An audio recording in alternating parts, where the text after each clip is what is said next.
Our next panel, we're going to be talking about the health of children. And this panel brings together two representatives from the Florida Association for Infant and Mental Health, also known as FAIMH. FAIMH works to support professionals who work with parents and caregivers to create a safe and nurturing environment in which their infants can thrive. And clearly, during this pandemic, there is no more important and pressing issue. Jackie Romillo is the board vice president of FAIMH, and she was going to be speaking with Dr. Harleen Hutchinson, who is the Broward Chapter Chair, about the challenges that many of our children, our parents, and caregivers have been experiencing during this health crisis. And they will also be sharing resources about how to address toxic stress and legislative priorities that the state should be addressing as we move into the months ahead. So I will hand it over to Jackie and Dr. Hutchinson. Thank you so much. Good morning, and thank you, Vance. Thank you to the Children's Movement. It's an honor to be here with you today. My name is Jackie Romillo. As Vance said, I am the Vice President of the Board of Directors for the Florida Association for Infant Mental Health.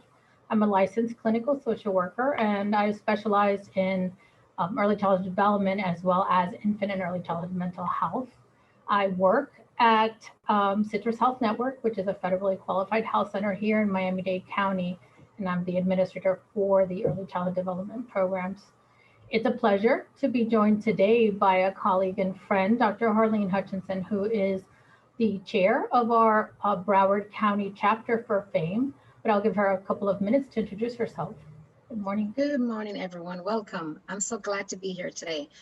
As Jackie said, I'm the Broward Chapter Chair of the Florida Association for Infant Mental Health.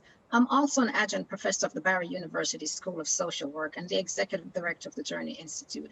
So I'm honored to be part of this panelist today. Thank you, Harleen, if I may, because you're my friend.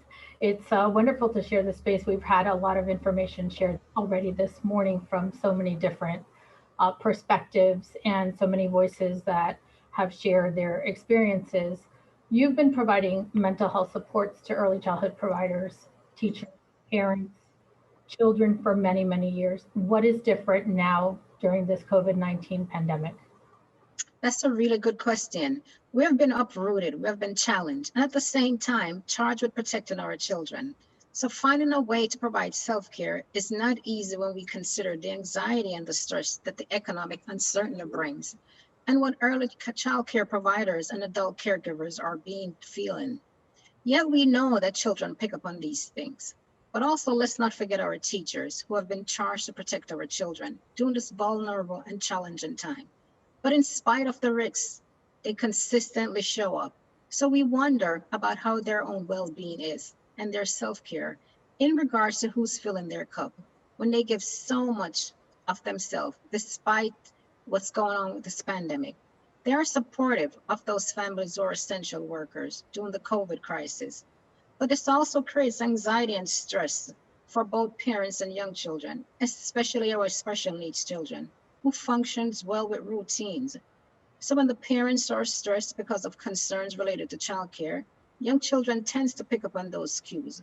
So it's equally important that parents are available to listen to the children, even young children, and find out what they know and their concerns. It might also be helpful for us to think about Mr. Rogers' approach. It was simple. He says, listen when children bring up something frightening. It's helpful right away to ask what they know about it. We often find that their fantasies are very different from the actual truth.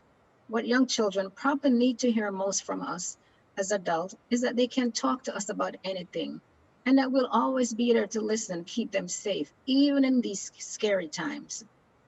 Also, when we consider the various sources of stress families are experiencing, when we look at the history of trauma, we look at ACEs, we look at the inequities that's taken place, it becomes imperative to find different and new ways of connecting with others. Young children's development is being shaped by conditions that is, if unaddressed, could determine the foundation for their later learning, like Dr. Shankar says. Says how we stay grounded and reduce the isolation and build resilience. Children need to know it's okay not to be okay. We're doing our part. We see you. They need to hear us say, you matter, and we're here for you. Awesome. Thank you. So I'm wondering, Ms. Romillo, given your role as a leader and at FAIMH with the mission of supporting professionals like early care and education teachers, and those who work with young children and families in the community, what would you say about mental health in the early years? Why should that be a priority for legislators, business leaders, and community, not only during this pandemic, but beyond? Absolutely. I mean, I think we've heard over and over, we know mental health, early beginnings, healthy early beginnings are essential for lifelong health success, not just, the social emotional development as a foundation for our health, but also the physical. We know because of the work around ACEs or adverse childhood experiences that the early adversity affects us physically, socially, emotionally, mentally. And so if we don't have those healthy beginnings, if we don't understand how very important it is, what it looks like, how to identify it, how to foster or nurture healthy beginnings, we miss an opportunity. That also impacts learning because the science is clear. We don't learn. We don't learn if we don't have that social emotional, the healthy social emotional beginning to ground us. And so trauma and early adversity, really affect so many of the core essential competencies that we need lifelong as adults. We need to make the investments. We have to do it early on. The earlier we start, the better the outcome. It's not something that I think any one group can do. And so this is very uplifting, this coming together today, this elevating of a conversation that's important. Other panelists and speakers have mentioned it. This is a lived, shared experience. Now more than ever, we understand how critically important the work that we must all do as adult caregivers, business professionals that support parents and early care and education providers. It's really essential. We keep using the word, but it is.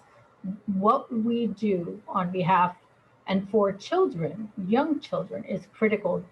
The earlier we start, the stronger the foundation will be for lifelong success. Again, we have a responsibility to do it, to create connections by being safe, secure bases for children, for nurturing our children, whether that's today speaking as professionals, professionals that are also parents, community members. And so it's critically important. We have to educate ourselves, invest in a process, and be active. And so I know that we're talking about filling our cup, right? We've established that it's difficult. It's a difficult time. We're being challenged. We're stressed.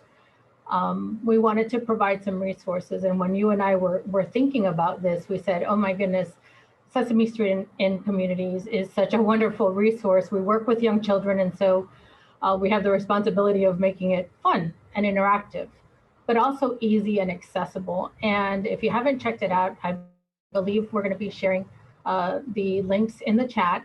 And so if you haven't seen it, in addition to, of course, the resources that exist through Harvard Center and local resources, this is easy. This is for parents. This is for providers. I know, Harleen, you had mentioned you share this with, with teachers and with parents. You can see videos. They're 2 minutes long. They're fun. They're joyful. They're an easy way to start some difficult conversations, but they really address a lot of some very common challenges and provide support to parents. And so I know that we wanted to share that with you all. And Harleen, you wanted to share another resource. Right, another great resource that I really like is the 0 to 3, and the link is going to be shared in the chat, and also the Harvard Center for the Developing Child. We see that both organizations, they have a wealth of information and resources for families, professionals, community relating to young children in the pandemic. So these are awesome resources that we could integrate.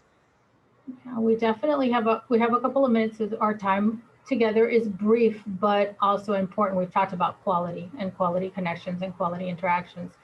And so just a few words really around how we need to make it a priority to take care of ourselves, to prioritize our own mental health and well-being so that we can be the supports that children need. And just remembering how you are is as important as what you do. So it's equally important that you fill your cup so that you can pour from that cup to be emotionally available for your child, as Dr. Shankar echoed throughout this presentation.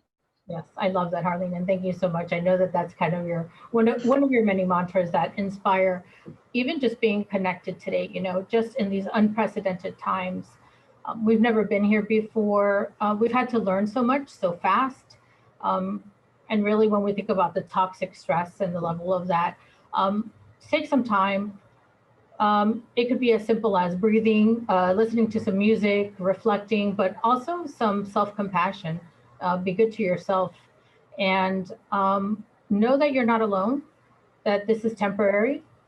Make sure and take time and connect. It doesn't take, I don't think, anything. You would agree with me, Harleen. It doesn't take anything like professionals and therapy. It just takes sometimes, like I think someone mentioned before, just a hug and a kiss and a connection to remind us that it is difficult. We have to acknowledge it, but we can do it. We can do it together, and that's going to take community and fellowship and us really investing in this as a priority. And so, thank you so much, Harleen, for your time. Thank you. Thank you, guys.